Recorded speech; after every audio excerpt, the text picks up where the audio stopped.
अस्सलामु अलैकुम वरहमतुल्लाहि वबरकातुहू। उम्मीद है कि आप सब खैरियत से होंगे।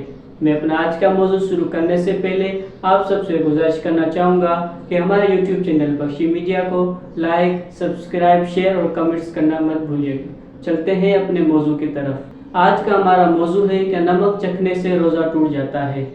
हमारे डेली रूटीन में बहुत सी ऐसी चीज़ें हैं जो हम करते हैं लेकिन उससे हमारा रोज़ा नहीं टूटता।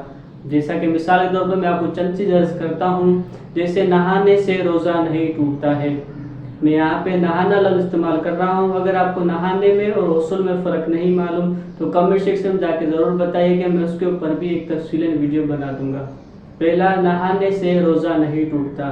और दूसरी बात ये कि सुरमा लगाने से भी रोज़ा नहीं टूटता।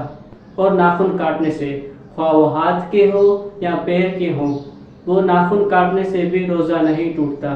और बाल कटवाने से भी रोज़ा नहीं टूटता।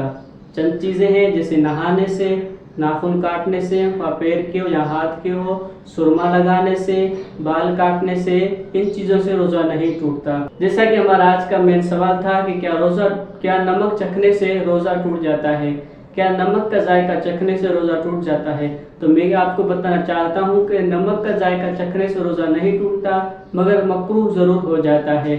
इस अमल को आप रूटीन नहीं बना सकते। ये कभी कभार जब आपको शक हो कि नमक कम है या ज़्यादा है या आपकी मजबूरी हो तो उस सूरत में आप नमक चख सकते हैं। उसके बाद जो आपके मुंह में पानी आता है उस पानी को आपने थूक देना है, निगलना नहीं है। मुझे उम्मीद है कि आपको हमारा आज का मौजू पसंद आया होगा। अगर पसंद आया है तो हमारे YouTube चैनल को सब्सक्राइब करें और अपने दोस्तों के साथ शेयर करें। तो मिलते हैं अगले ही ऐसी किसी मौजू के साथ और अगली किसी वीडियो में। तब तक के लिए अल्लाह निगहबान।